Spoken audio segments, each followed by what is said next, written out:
14वां अध्याय। अपशकुन देखकर महाराज युधिष्ठिर का शंका करना और अर्जुन का द्वारका से लौटना। सूत जी कहते हैं, स्वजनों से मिलने और पुण्य श्लोक भगवान श्री कृष्ण अब क्या करना चाहते हैं, यह जानने के लिए अर्जुन द्वारका गए हुए थे। कई महीनों बीत जाने पर भी अर्जुन वहां से लौटकर नहीं आए। धर्मराज युधिष्ठिर को बड़े भयंकर अपशकुन दिखने लगे। उन्होंने देखा कि काल की गति बड़ी विकट हो गई है। जिस समय जो ऋतु होनी चाहिए उस समय वह नहीं होती और उनकी क्रियाएं भी उल्टी ही होती हैं। लोग बड़े क्रोधी, लोभी और असत्यपरायण हो गए हैं और अपने जीवन निर्वाह के लिए लोग पापपूर्ण व्यापार करने लगे हैं। सारा व्यवहार कपट से भरा हुआ होता है, यहाँ तक कि मित्रता में भी छल मिला रहता है। पिता माता, सगे संबंधी, भाई और पति पत्नी में भी झगड़ा टंटा रहने लगा है। कली काल के आ जाने से लोगों का स्वभाव ही लोभ, दंभ आदि अधर्म से अभिभूत हो गया है और प्रकृति में भी अत्यंत अरिष्ट सूचक अपशकुन होने लगे हैं। यह सब देखकर युधिष्ठिर ने अपने छोटे भाई भीमसेन से कहा। युधिष्ठिर ने कहा, भीमसेन, अर्जुन को हमने द्वारका इसलिए भेजा था कि वह वहां जाकर पुण्य श्लोक भगवान श्री कृष्ण क्या कर रहे हैं इसका पता लगा सके और संबंधियों से मिल भी आए। तब से 7 महीने बीत गए, किंतु तुम्हारे छोटे भाई अब तक नहीं लौट रहे हैं।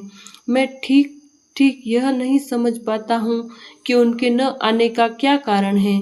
कहीं देवऋषि नारद के द्वारा बतलाया हुआ वह समय तो नहीं आ पहुँचा है जिसमें भगवान श्री कृष्ण अपनी लीला विग्रह का संवरण करना चाहते हैं।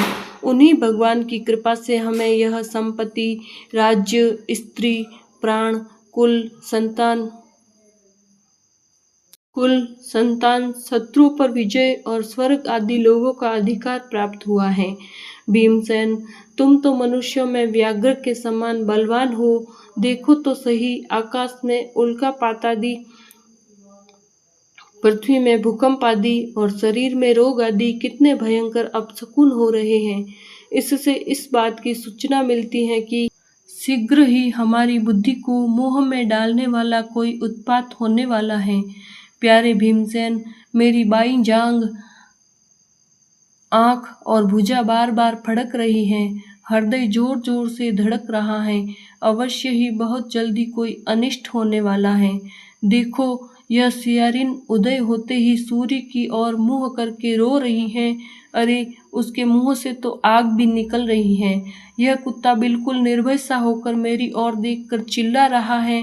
भीमसेन, गौ आदि अच्छे पशु मुझे अपने बाएं करके जाते हैं और गधे आदि बुरे पशु मुझे अपने दाहिने कर देते हैं। मेरे घोड़े आदि वाहन मुझे रोते हुए दिखाई देते हैं। यह मृत्यु का दूत पेडुखी उल्लू और उसका प्रतिपक्षी कौवा रात को अपने कर्ण कठोर शब्दों से मेरे मन को कंपाते हुए विश्व को सुनाकर देना चाहते हैं। दिशाएं धुंधली हो गई हैं। सूर्य और चंद्रमा के चारों ओर बार बार मंडल बैठते हैं। यह पृथ्वी पहाड़ों के साथ कांप उठती है। बादल बड़े जोर जोर से गरजते हैं और जहां तहां बिजली की गिरती हो रही रहती हैं। शरीर को छेदने वाली धूली वर्षा से अंधकार फैलाने वाली आंधी चलने लगी है। बादल बड़ा डरावना दृश्य उपस्थित करके सब और खून बरसाते हैं। देखो, सूर्य की प्रभा मंद पड़ गई है। आकाश में ग्रह परस्पर टकराया करते हैं। भूतों की घनी भीड़ में पृथ्वी और अंतरिक्ष में आग सी लगी हुई है। नदी, नद, तालाब और लोगों के मन क्षुब्ध हो रहे हैं। घी से आग नहीं जलती। यह भयंकर काल न जाने क्या करेगा। बछड़े दूध नहीं पीते, गौएं दूहने नहीं देती। गौशाला में गौएं आंसू बहा बहा कर रो रही हैं। बैल भी उदास हो रहे हैं। देवताओं की मूर्तियां रो सी रही हैं। उनमें से पसीना चूने लगता है और वे हिलती डोलती भी हैं। भाई, ये देश, गांव, शहर, बगीचे, खाने और आश्रम श्रीहीन और आनंद रहित हो गए हैं। पता नहीं ये हमारे किस दुख की सूचना दे रहे हैं।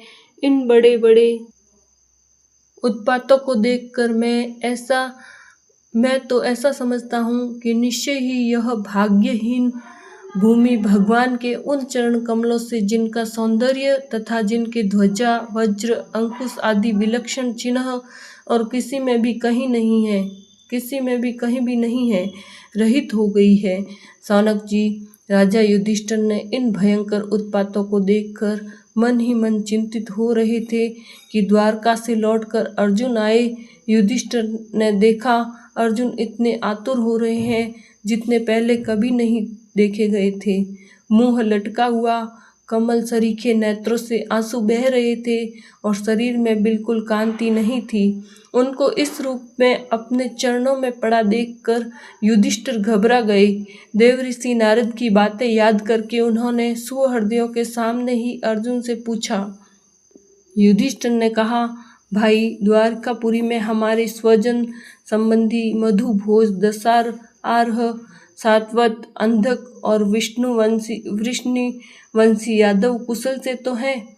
हमारे माननीय नाना सूरसेन जी प्रसन्न हैं। अपने छोटे भाई सहित मामा वसुदेव जी तो कुशल पूर्वक हैं। उनकी पत्नियां हमारी मामी देवकी आदि सातों बहिनें अपने पुत्रों और बहुओं के साथ आनंद से तो है।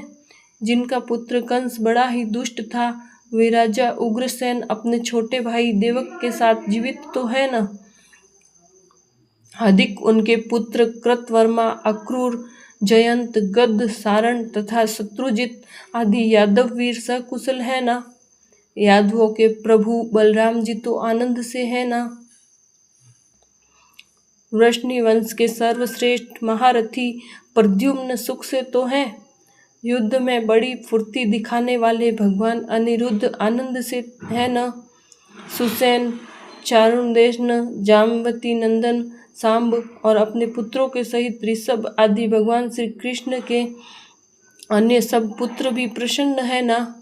भगवान श्री कृष्ण के सेवक सुतदेव, उद्धव आदि और दूसरे सुनंद, नंद आदि प्रधान यदुवंशी तो भगवान श्री कृष्ण और बलराम के बाहुबल से सुरक्षित हैं। सब के सब सकुशल है ना। हमसे अत्यंत प्रेम करने वाले वे लोग कभी हमारा कुशल मंगल भी पूछते हैं। भक्त वत्सल ब्राह्मण भक्त भगवान श्री कृष्ण अपने स्वजनों के साथ द्वारका की सुधर्मा सभा में सुख पूर्वक विराजते हैं ना। वे आदि पुरुष बलराम जी के साथ संसार के परम मंगल, परम कल्याण और उन्नति के लिए यदुवंश रूप क्षीर सागर में विराजमान है। उन्हीं के बाहुबल से सुरक्षित द्वारकापुरी में यदुवंशी लोग सारे संसार के द्वारा सम्मानित होकर बड़े आनंद से विष्णु भगवान के पार्षदों के समान विहार कर रहे हैं। सत्यभामा आदि 16,000 रानियां प्रधान रूप से उनके चरण कमलों की सेवा में ही रत रहकर उनके द्वारा युद्ध में इंद्र आदि देवताओं को भी हराकर इंद्राणी के भोग योग्य तथा उन्हीं की अभिष्ट परिजातादि वस्तुओं का उपभोग करती हैं। यदुवंशी वीर श्री कृष्ण के बाहुदंड के प्रभाव से सुरक्षित रहकर निर्भय रहते हैं और बलपूर्वक लाई हुई बड़े बड़े देवताओं के बैठने योग्य सुधर्मा सभा को अपने चरणों से आक्रांत करते हैं। भाई अर्जुन, यह भी बताओ कि तुम स्वयं तो कुशल से हो ना। मुझे तुम श्रीहीन से दिख रहे हो। वहाँ बहुत दिनों तक रहे, कहीं तुम्हारे सम्मान में तो किसी प्रकार की कमी नहीं हुई? किसी ने तुम्हारा अपमान तो नहीं कर दिया? कहीं किसी ने दुर्भावपूर्ण अमंगल शब्द आदि के द्वारा तुम्हारा चित्त तो नहीं दुखाया? अथवा किसी आशा से तुम्हारे पास आए हुए याचकों को उनकी मांगी हुई वस्तु अथवा उनकी ओर से कुछ देने की प्रतिज्ञा करके भी तुम नहीं दे सके? तुम सदा शरणागतों की रक्षा करते आए हो। कहीं किसी ब्राह्मण, बालक, गौ, बूढ़े, रोगी, अबला अथवा अन्य किसी प्राणी का जो तुम्हारी शरण में आया हो तुमने त्याग तो नहीं कर दिया? कहीं तुमने अगम्या स्त्री से समागम तो नहीं किया? अथवा गमन करने योग्य स्त्री के साथ असत्कार पूर्वक समागम तो नहीं किया? कहीं मार्ग में अपने से छोटे अथवा बराबरी वालों से हार तो नहीं गए? अथवा भोजन कराने योग्य बालक और बूढ़ों को छोड़कर तुमने अकेले ही तो भोजन नहीं कर लिया। मेरा विश्वास है कि तुमने ऐसा कोई निंदित काम तो नहीं किया होगा जो तुम्हारे योग्य न हो न हो अपने परम प्रियतम अभिन्न हृदय परम सुहृदय भगवान श्री कृष्ण से तुम रहित हो गए हो, इसी से अपने को शून्य मान रहे हो। इसके सिवा दूसरा कोई कारण नहीं हो सकता जिससे तुम अपनी मानसिक पीड़ा हो।